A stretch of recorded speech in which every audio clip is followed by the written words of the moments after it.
I'm the operations forester for RCFC. Been there 11 years, and before that, I did forestry layout basically since I moved here. So 1997, I moved to Revelstoke, so I've been here about 21 years now. RCFC, I just kind of want to introduce them also. So we're owned by the community. We have a tree farm license north of Revelstoke, about 50 kilometers north of town. And talk about kind of how I see the forest. I think it's probably a little different than a lot of you guys, but want to introduce that to you. Just talk really briefly about different silviculture systems, and then also some commercial and pre-commercial thinning that we're looking at right now. So this is our TFL. It's about 50 kilometers north of town. It's just north of Carnes Creek, and it goes to the south side of the Gold Stream River. It's a pretty substantial land base. It's 120,000 hectares. Of that, 60,000 of it's forested, and our timber harvest land base is 21,000 hectares. So that's what we operate on to produce, to log and that type of thing. So our annual cut is 90,000 cubic meters. Part of that is BC timber sales, and the neat thing about this is all the profits come back to the community. So that's one thing that we're quite different. We're very similar to every other licensee, given our tree farm license and everything, but that's the big difference. Our mandate is slightly different also. Local employment. We have a log sort just north of town, so that wood comes back. We get the highest value out of those logs as we can. And we sell a lot of stuff locally into small logs, small sawmills and that type of thing that don't have a timber supply. So that's another real nice aspect of the community forest. So that's our land base. Like I say, north side, it's the Gold Stream River, and Mars Creek is right here. So, and then this is Keystone Standard Basin. So that just gives you a bit of an idea. The red area is caribou habitat, is GAR. So that no-go zone, that's completely reserved forever. The light yellow color there is a BC Timber Sales operating area. So that they operate in that area. And even though it's our TFL, that's kind of where they operate. So their practices are a little bit different than ours. Green area is the forest land base that we operate on. But kind of just a nice visual to kind of see what it looks like and where we're working. So the highest peak is Carnes Peak at 3,050 meters. Pretty cool, iconic peak for the area. I know Rudy Selkirk Mountain Experience operates on the back side of that. And the photo on the left there, that's up the Sorcerer. So that's one of the side drainages. Again, it's super pretty in this area. It's just a stunning area, and I'm pretty lucky to work in this area. This is the back end of the Downey. So we have really nice, beautiful wetlands, huge biodiversity. Like it's just a really stunning area that we're allowed, or I'm able to work in. So it's pretty cool. So whenever I take somebody out in the bush with me, I kind of say, you know, when you walk around in the bush, there's always a story to tell. Like it's amazing how much the forest will tell you. So, you know, here I look at that right away and I say, well, okay, it obviously looks like there's some old logging going on, type of thing. You see the old cold stumps. You can age that pretty close because, like, that's way back when, right? That's old logging by hand. I was, you know, using hand saws and things like that to cut those trees down. Probably a pretty close mill close to it because they didn't have, you know, we didn't have the railway tracks and things like that north of town. But that's really old logging. It also looks to me like it got burned, probably after logging. And back in those days, they basically just walked away from it, and things just regrew. So beautiful stand of cedar. You know, that's just the first initial. That's what I see. As you look a little closer, there's all sorts of little stumps around. So definitely something a little bit more recent and everything else. So it's like, okay, well, what happened in the stand? And as I started digging around, it turns out in 1985, there was an EI make work project.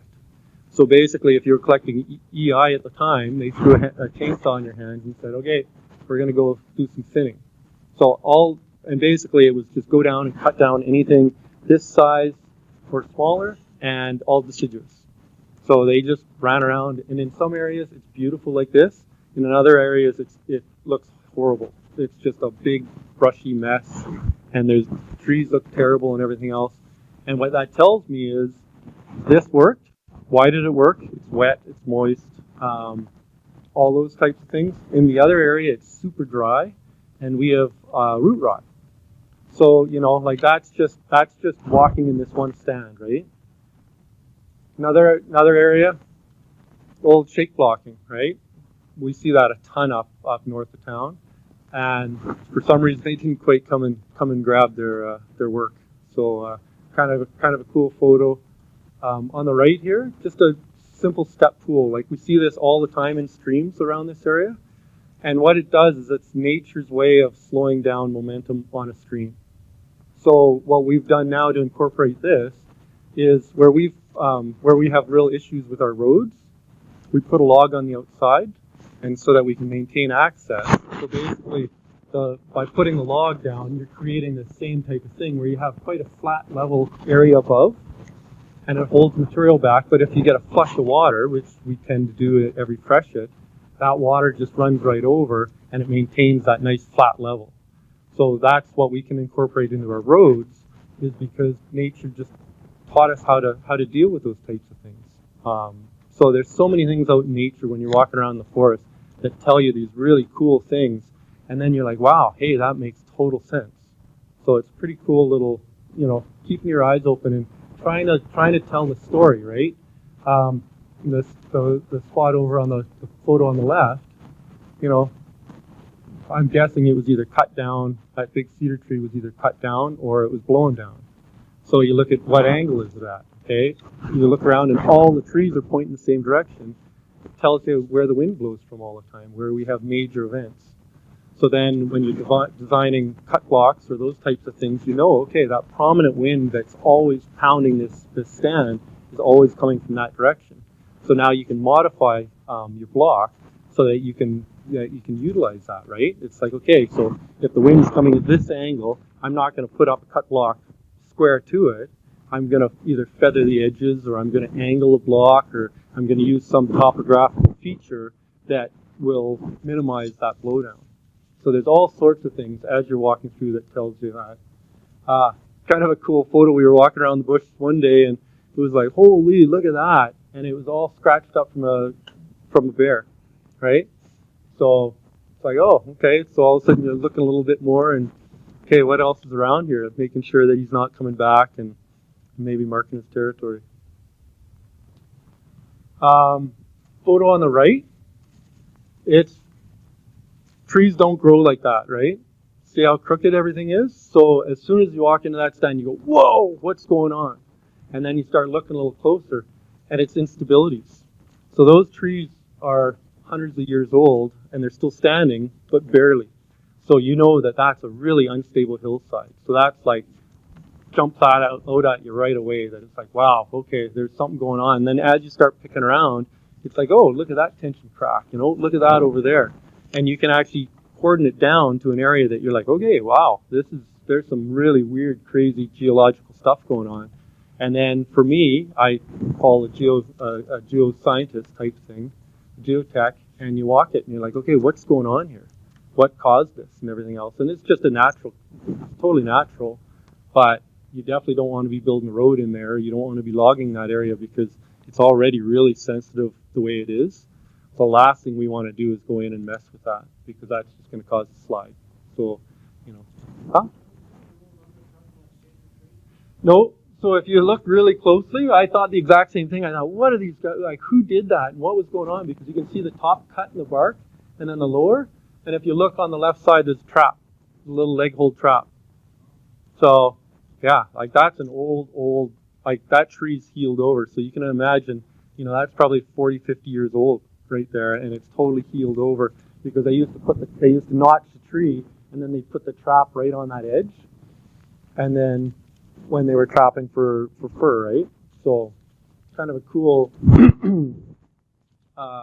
yeah, just a really cool thing when you're walking through the forest and you see that and you think, wow, there's been heavy use in this area for years and years and years.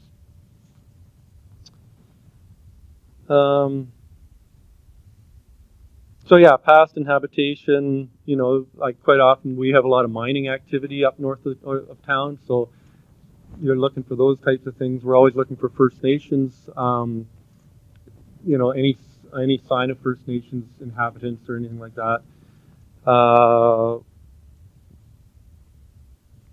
The only other thing I've got in here, like if you do see like this type of thing, it's kind of an older, multi-age, you know, there's not a lot of disturbance in those types of stands, right? So that's another thing that tells you, okay, well, we haven't seen a lot of fire or anything like that in these areas. So it's incredible how much the forest can tell you as you're walking along.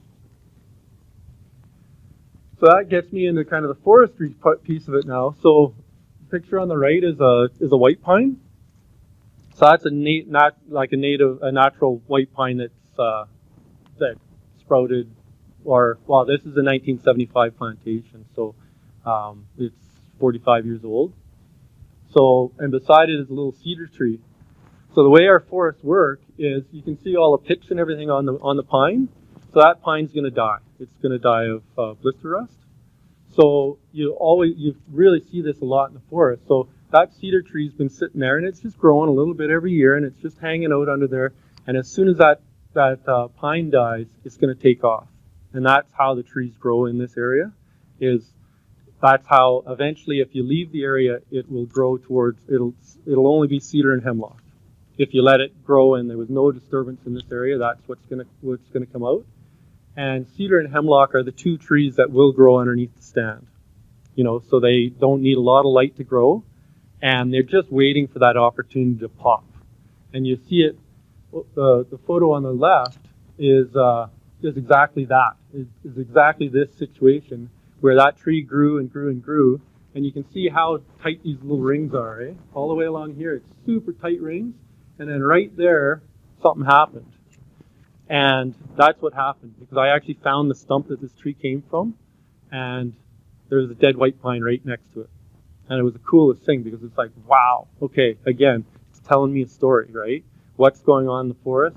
This is how things grow around here. Like over at MacPherson, you know, there's lots of fir bark beetle. A lot of trees are dying from that. So if there's viable trees underneath that, those trees will release and they'll grow up under and create a beautiful tree. That tree on the left, or the wood on the left, that was a beautiful cedar pole. So now this is what we're trying to do. We're looking at these types of things, and it's like, okay, well, how can we better this stand so that we can pull out some volume and we can create a really high-value product? So that kind of gets me into, actually, the other thing, so high-value products. So right now, that tree, that little cedar tree on the left, is about 0.3 of a cubic meter. So right now, that cedar is going for roughly $125 a cubic meter. So it's worth $37 to log that, put it on a truck. Okay, if we leave it until it's a 45-foot pole, so it needs to grow, it needs to be about 15 inches. So it needs to be about 45 centimeter diameter. It will be about a 1 cubic meter, and it'll be worth $200 a cubic meter. So if we let it grow for probably 20 years, I think it would probably make that 15 to 20. It's going to be worth $200. So if we can leave it for 40 years, it'll most likely be a 70-foot pole, which is 3.7 cubic meters roughly. And right now they're worth $325. So we can let that tree grow for 30 to 40 years. We're going to increase the value from $37 to $1,200. So it's kind of, you know, and that's again the beauty of the community forest is we've got that area. Nobody else is coming in to log this area, so we can go in and do these types of treatments and take that white pine out and leave that other tree for 40 years, and we'll increase that value. What is that, like 40 times, something like that. So it's a huge, you know, it's not just about the volume, it's about the value too. So that was a pretty neat photo. And I'll get into, we're actually going to do something with this stand, which is pretty cool. So I kind of was really humming and hawing, and okay, well, how do I talk about silviculture systems to some foresters, some not, you know, that type of thing. So I'm going to keep it really, really simple, and it's going to be even age and uneven age. So even age is exactly like it's all one age. Pretty simple, right? So clear cut is an example of even age management. Even clear cut with reserves is kind of even age management, even though you have two ages. You know, you really only, we're not going to come in and log those couple of little groups of trees that we're leaving. We'd come in 60 to 80 years time and we'd harvest again, type of thing. So we classify clear cut with reserves as even age management typically. And uneven age management. So now we've got at least two different stands that will come in and we'll harvest at different times. So there's definitely a lot more. There's a lot more work with uneven age management. Typically, it's proven that the fastest way to grow trees is to clear cut. Is just that trees grow fastest. They have less amount of competition. Everything else.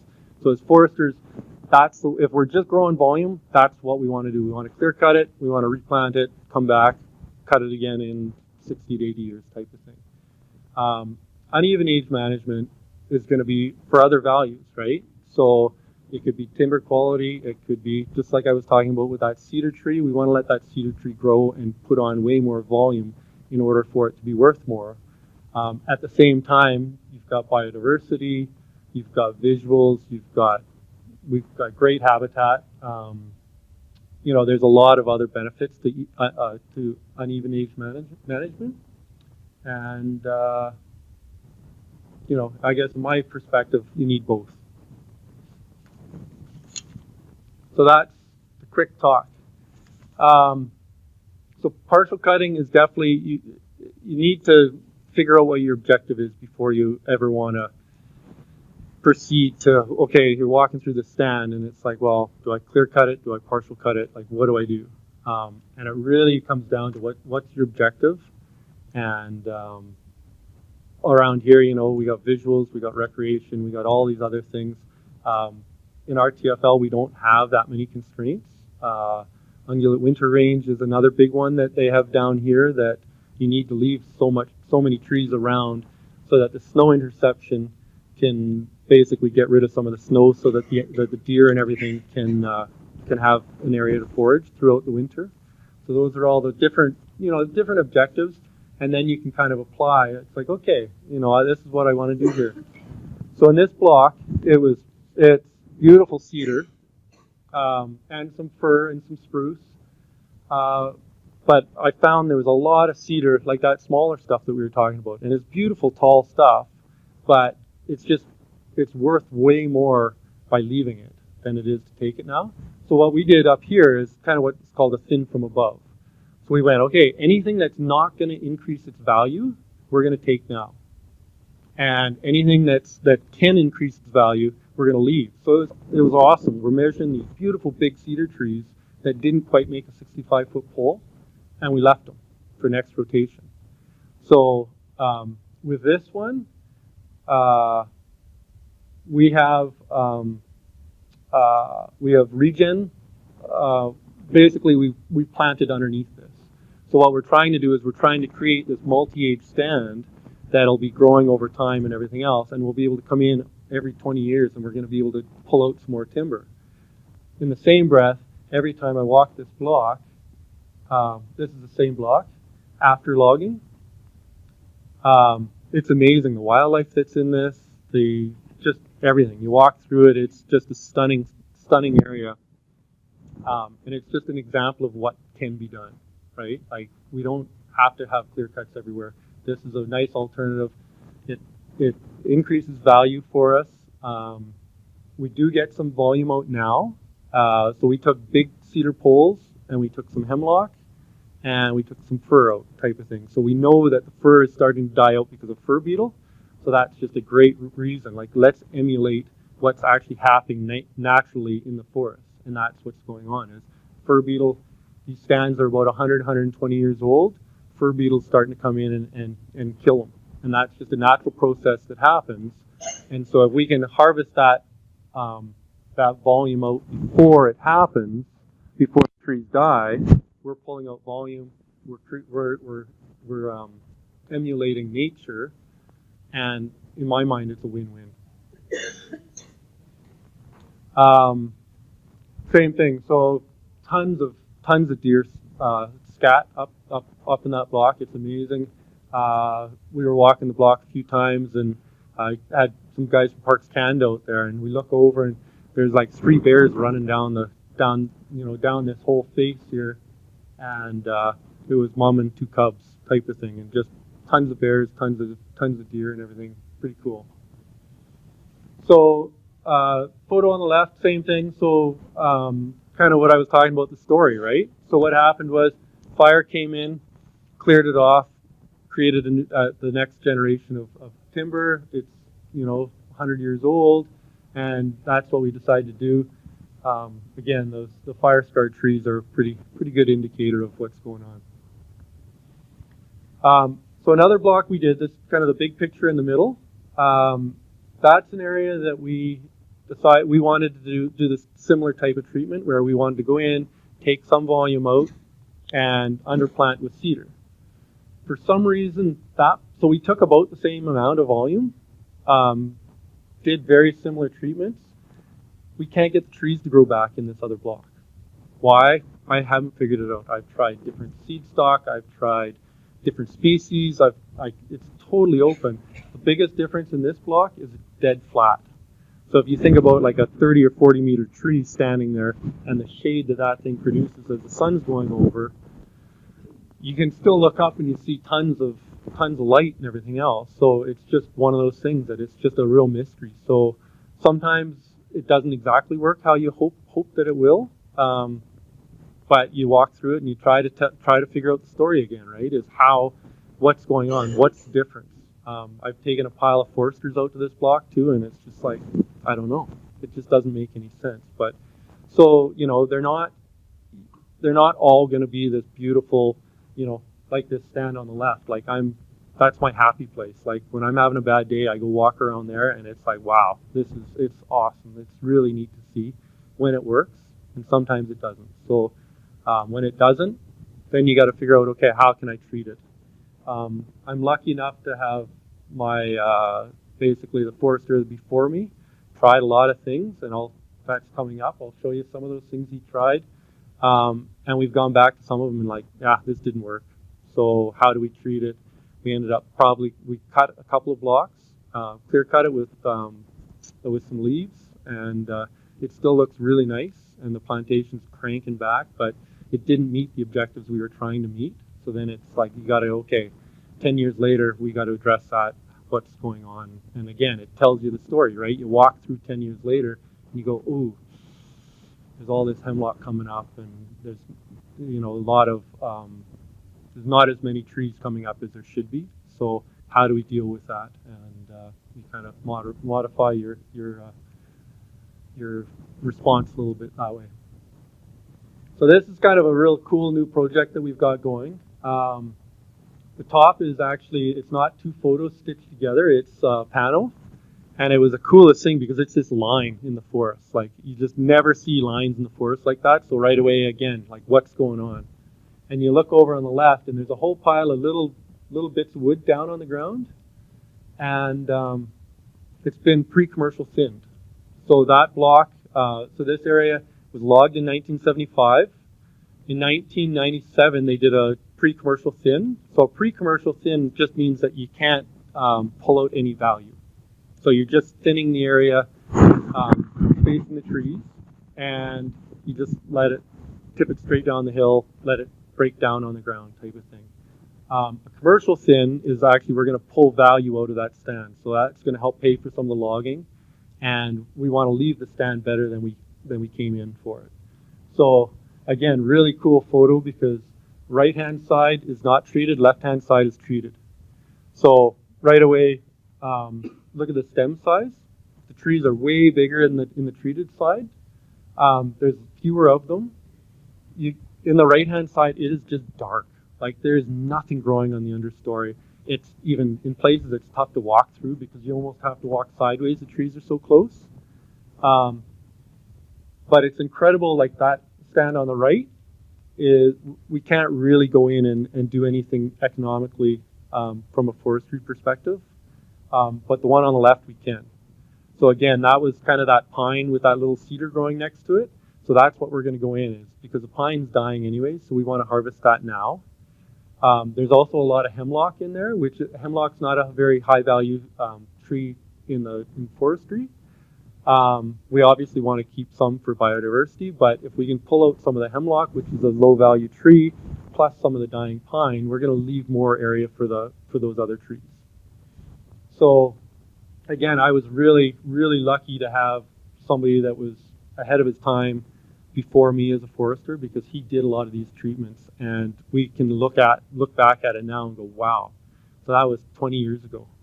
So it really goes to show you. So one of the things I'm working on with the government is it's obvious to me from seeing that we need to start to thin our stands out more. All these plantations and everything else, just for biodiversity and everything. Like look at, you've got a little bit of secondary structure coming into that area on the left. There's more forbs, there's more, it's just nicer habitat for animals and for biodiversity in general kind of thing. So, we've got a lot of this on the right. It's all over all those older cut blocks that we've had over time. And it's time to start to do something and actually, practice forestry, in my mind. It happens everywhere else, but we're not doing it a lot in the interior of BC. Yep.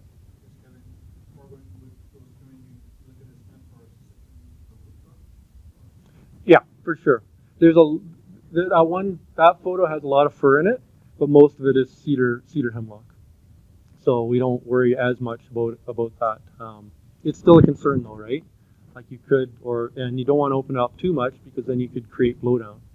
So a few of the things we'll do is we'll create a buffer along the roads because the roads is an area that the wind can get down and start to push into the trees more. So we'll probably leave a 20 or 30 meter buffer that we won't touch anything. So we'll leave that bit of wall of trees because that all helps to support everything. And then we'll do the treatment outside of that type of thing. So really cool. Like I'm super excited. We're all pretty excited to go do something and we'll do it on snowpack, so there won't be a lot of you'll barely be able to see the trails type of thing. But it takes a really talented faller. We'll bring a feller buncher in to do this work, and he needs to know exactly where his machine is every second of the day because you can imagine how much damage you could do in a stand like this if you don't have a competent operator.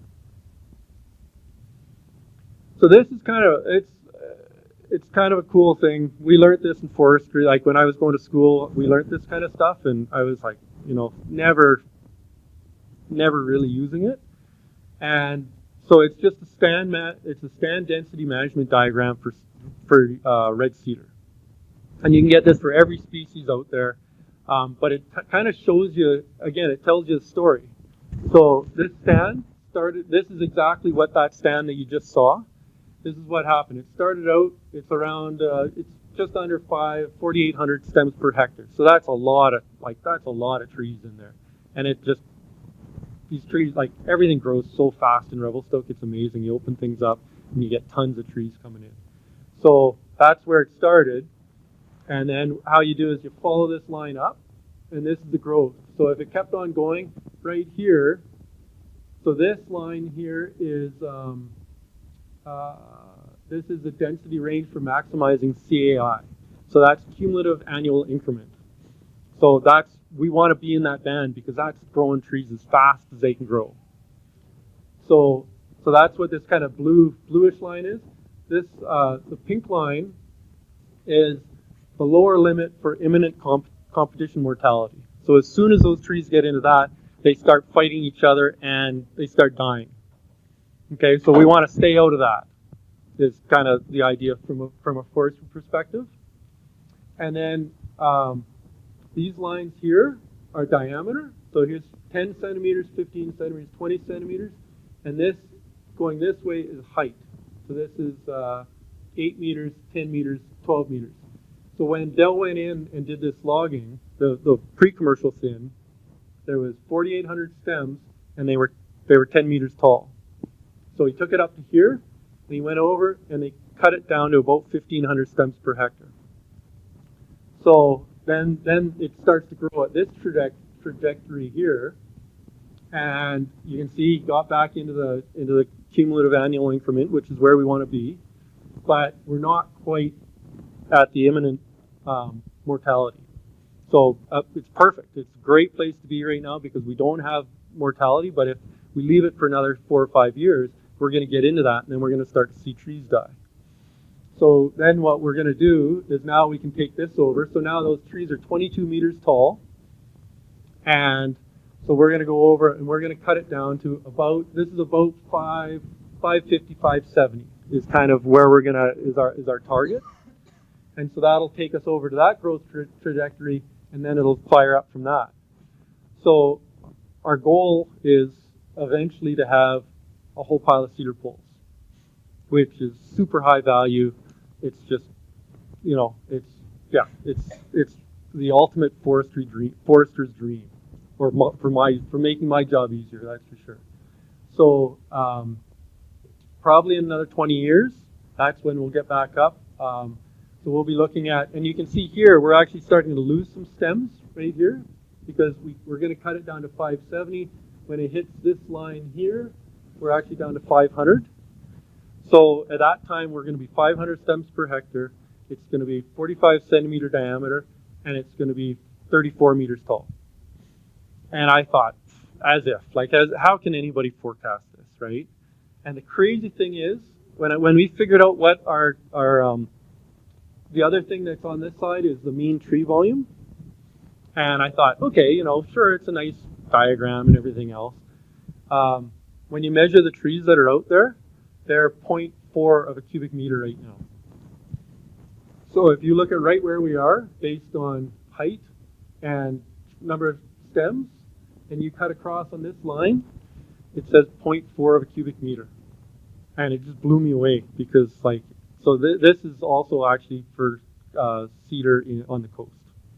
So there's none of these tables have been done for red cedar in the interior, but it's pretty cool. Like, there's been a lot of work going into these things, and it's pretty neat to be able to actually use it and utilize it.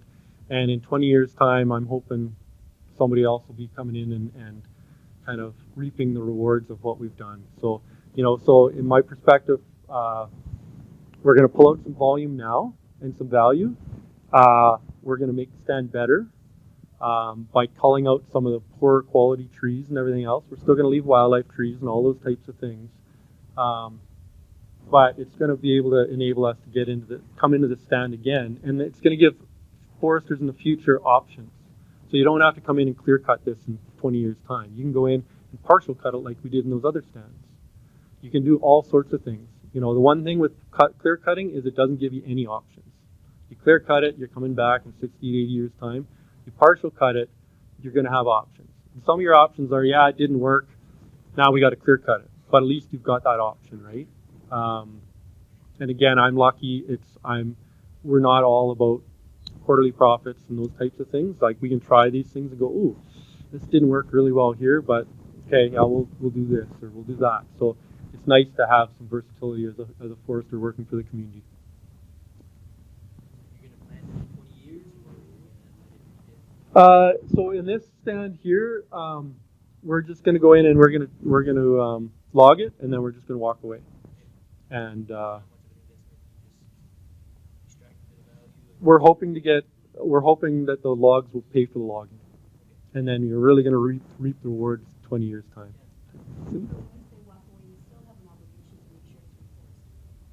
Oh, totally. Oh, yeah, for sure. No.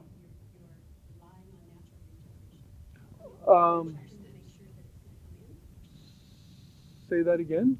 You're not walking away from it. No, sorry. And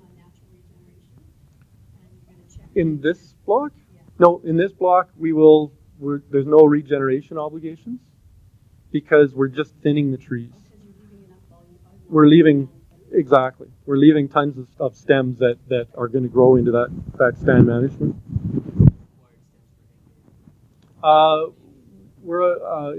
It's in basal area, so it's 24 square meters. So right now this stand is 41 square meters of basal area. And so typically, like that beautiful stand that I showed earlier of cedar, that was about 75 square meters is what we have for basal area per hectare around this area in a nice stand. That, no. So as long as it's under 45 years old, you can't cut it down to less than 24 square meters per hectare, and you have to leave a viable stand at the end. Those are the restrictions to commercial thinning. And then it's just a book rate, and you don't have to cruise it or anything like that. So, yeah, it's a little different for sure. So again, another stand. This is that other stand I was telling you about with the EI work program. It's another perfect line. Eh? It's really cool, and when you hit those types of things, it's, you know, look at all the small stems. There's a bunch of deciduous in it. Deciduous is good. You know, you want to have some deciduous in a stand for sure. But it's, you know, it's just, there's nothing underneath. It's super dark, and there's tons of tree mortality in here. Where right next to it, that's the stand. It's beautiful. There's a fewer bigger stems here that you can see. Here and I think here. And they just weren't logged. And they were probably smaller stems at the time. So it kind of goes to show you that by leaving a little bit here and there and everything else, some of these smaller trees, they turn into some pretty amazing trees in the forest.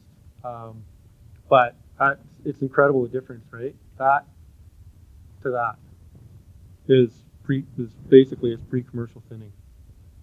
So the concept also is an area is going to provide, the area is going to grow the same amount of volume no matter what you do with it, is more or less.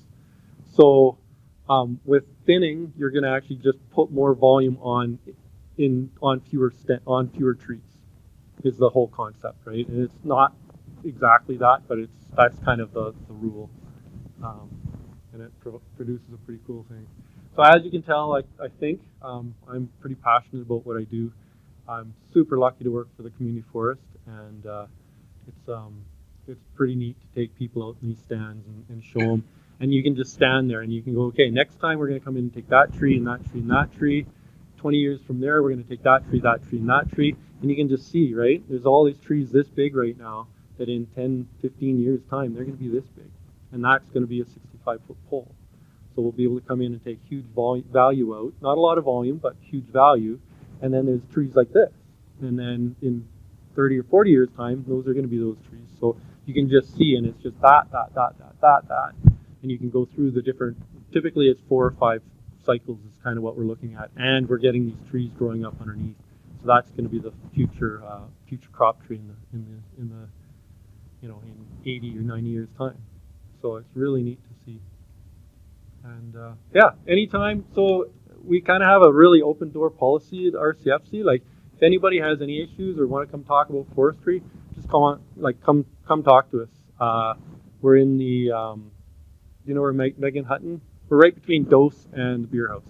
Is the best way to know. So we're upstairs, and yeah. And if you ever want to come out for a walk, give me a shout, and I'll take you out for a walk in the bush, because it's pretty incredible area that we live in, and we're really lucky to have what we do. So, thanks.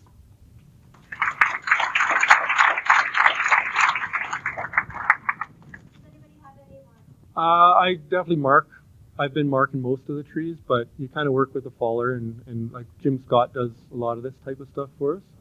So yeah, so he kind of, sometimes he can't reach a certain tree or he's going to create more damage, so then he'll either select a different one, or just a lot of walking with him and teaching him why you're doing it and what to look for, and it's yeah, he does a really good job. Yeah, I'm looking into it right now, and there's not, unless it's fire, uh, fireproofing and that type of thing. It's going to be really tough to get funding for this type of work up north. I'm looking at some other things that I'll be talking to appraisal people on and things like that, and see if we can't get something pushed through, because we're like, I talked to the guys in Kamloops, and they're like, oh, commercial thinning? Well, we've never had one of these, so everybody's trying to figure out how to deal with it, right? Like how to permit it and how to manage it and everything else. So it's I was really surprised when I talked to them, because I figured lots more of this was going on than it is. So it's you can see though, it leaves a beautiful forest, and it takes high value out. So it's pretty neat system. No, so we do a fair number of clear cuts based on like cable harvesting. You can't really do anything else. Steep slopes, those types of things. There's lots of limitations. So I should have corrected that right off the start. Is we try to do one of these a year. So it's not a pile of volume. It's going to be more and more part of our volume in the future, though, with commercial thinning and those types of things. So 10% or 25%? yeah, it's probably 10 to 15, but yeah, it is special sites. And like I say, like if it's super dry, doesn't work that well, those types of things. So, these sites are moisture receiving sites that are high value, that are, they're really nice spots to be, and they grow trees like crazy.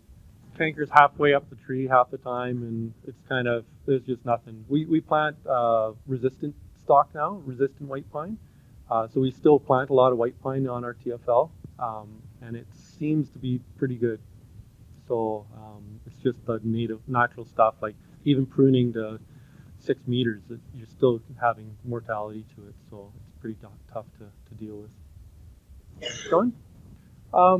So definitely, with climate change, what we're seeing a lot of, it's just wacky weather, right? Like we're seeing early frosts, we're seeing heavier precip, we're seeing bigger events kind of thing.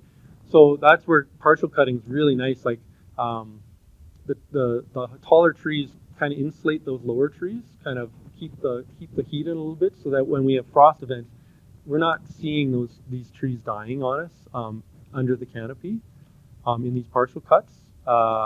We're also seeing like there's more moisture, because there's not as much drying out of that direct sunlight onto the ground. So that way we're seeing, that's why I think these trees are growing so much better in these other blocks, is cedar grows until it hits drought conditions, and then just stops growing. So that's the difference between hemlock and cedar and say like a spruce or a fir. Spruce and fir have a determinate bud, and so the growth that you see on a tree this year actually came from last year's growing season, because that's how they set their bud. But the cedar grow this year, so this year's growth is from this year's weather, and typically they just grow until they hit drought conditions, and then they stop for the year, kind of thing. So we're seeing increased growth, I think, because we're seeing cooler temperatures and more moisture in these stands, and then we're seeing less frost and those types of things too, frost damage. Clear cut, I try to leave tree clusters of a diverse bunch of trees, so that we get some natural seed stock and everything else, and a bit of shading and things like that. Like it's a little trickier for resilience. Basically, it's multiple, like lots of different species. We try to plant as many different species in a cut block as we can, to kind of hedge our bets, right? We don't really know what's going to happen, so that's the best way to deal with it. And then, like I say, I like to have some natural seed stock coming in, so that will fill in holes, and those trees have been growing there for centuries, right? So it's kind of nice to have, we're growing these, the trees that we plant are from nurseries and things like that, so they're a bit more of a selected seed stock. So to have that diversity of seed stock coming from the natural and from what we plant, I think helps. It'll help a bit for sure.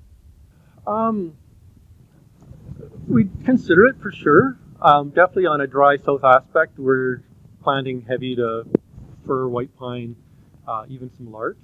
I still think, like you can look at the models and everything else, and they say like the worst models that we have for a lot of our south aspect stuff up in the up north of town, they're saying in 50 years it's ponderosa pine. But that's the weather we're going to have. But we still have so much snow melt and everything else coming out of the mountains. These receiving sites are still going to have a lot of moisture. So I'm not running out there to plant ponderosa pine, but we definitely, again, like I'm still making sure there's 20% cedar in there, even though a lot of the climate models are showing that we won't have cedar in the future. But if you plant 20% and you lose it all, well, you still have 80% of the stand there type of thing. So because I don't think we're going to see quite the, I personally don't think we're going to see the drastic measures that some of those models are showing, but I could be wrong, but that's why we want to kind of make sure we keep some of that cedar growing, because that's our money tree, right? That's the tree that really keeps us going. Our log costs are way higher, our road development's way higher, and cedar is what keeps us going.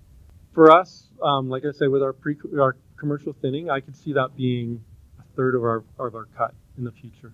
So I think we're going to be into this type of stuff more often, and it's either going to be hands off and come in 100 years time, or maybe we go in at like 45 years old is what that one plantation is at. But in the same breath, we got to start doing pre-commercial thinning so that we've got lots, all,